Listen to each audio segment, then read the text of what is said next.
Hi, thank you for watching Digging to China. I'm Dong Shong. If you have not done so already, please subscribe to my channel. Thank you very much.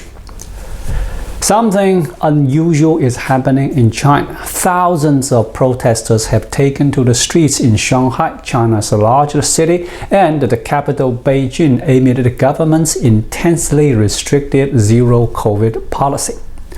Demonstrators also gathered in Urumqi, the capital of Xinjiang province.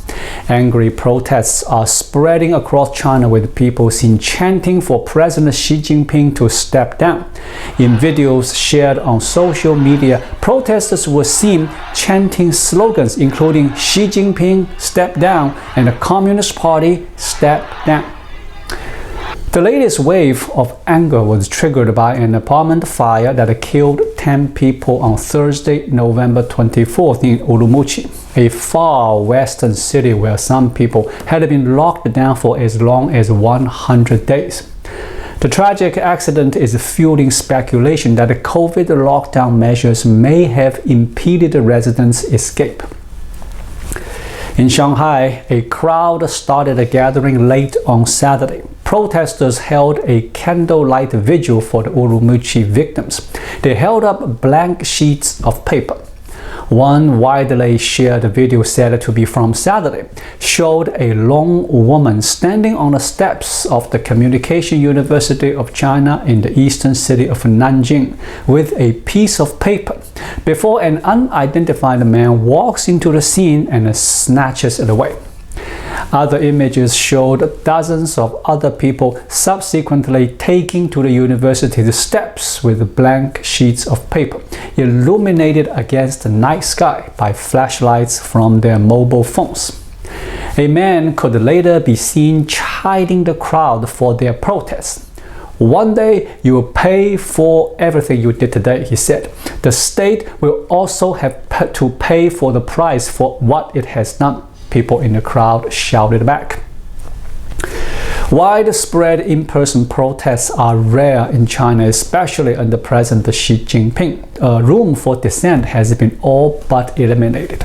Chinese citizens are forced to vent on social media, where they play cat and mouse games with censors.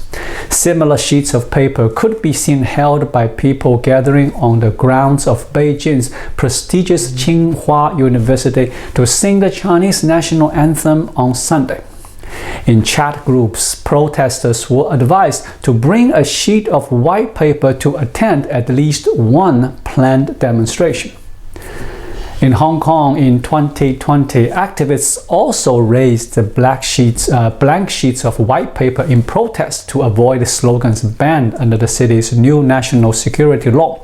Demonstrators in Moscow have also used them this year to protest Russia's war with Ukraine.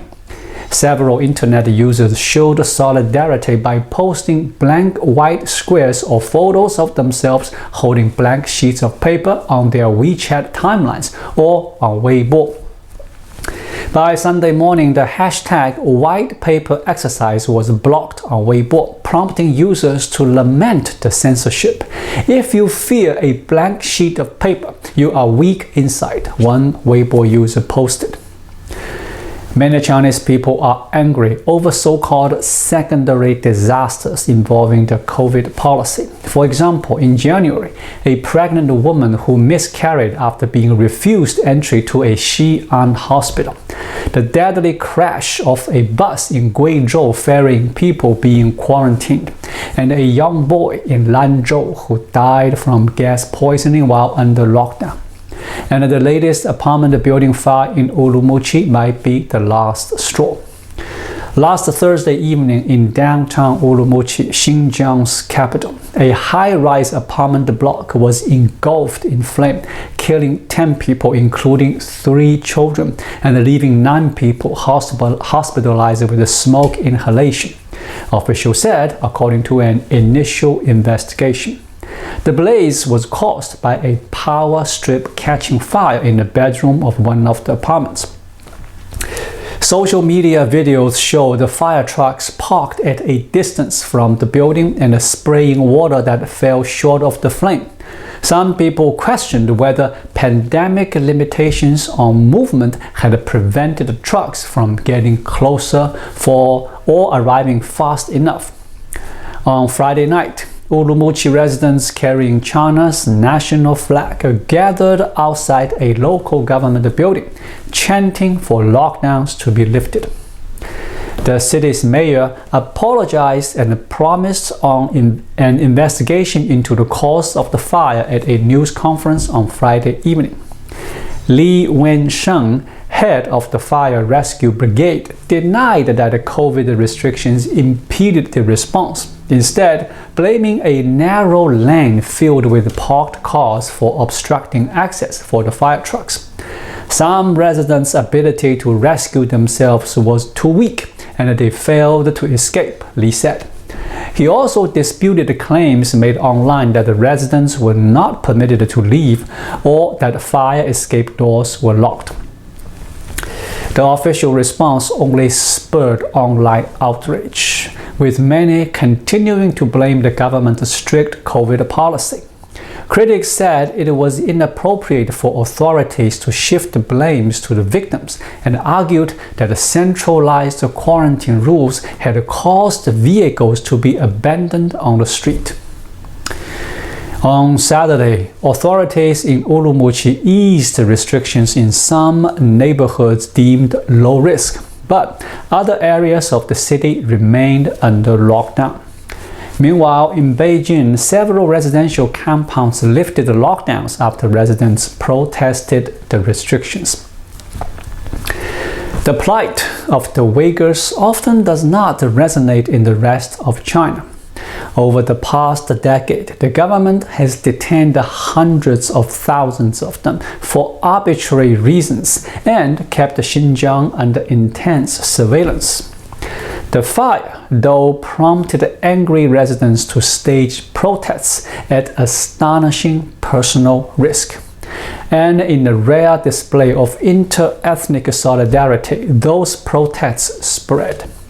Predominantly young people in Shanghai gathered over the weekend to hold vigils for the fire victims on Urumqi Road, a street better known for hipsters' cafe and clothes shops.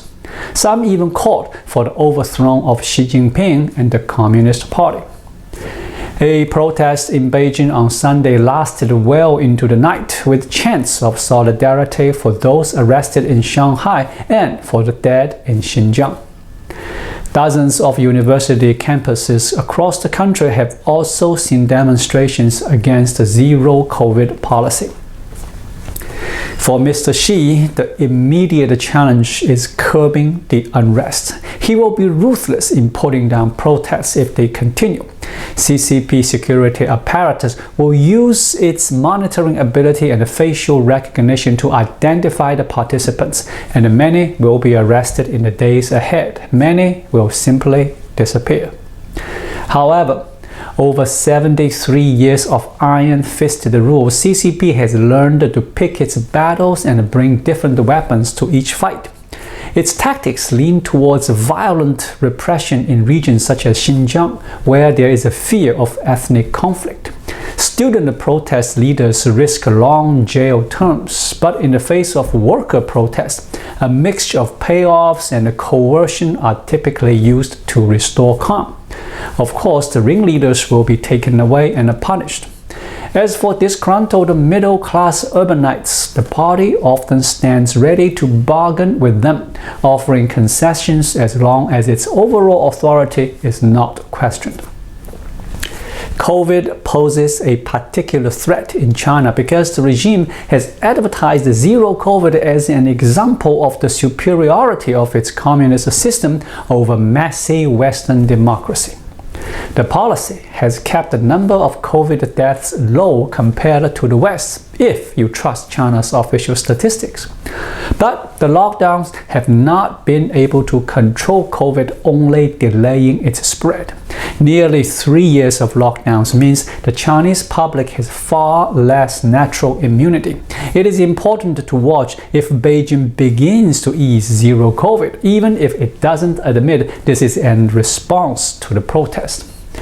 Despite his recent elevation to Mao-like status, Xi's control may not be as total as party propagandists suggest. CCP will for sure claim the protests are West, especially US CIA inspired. But the Chinese public knows who is responsible for zero COVID, and it isn't a foreign power.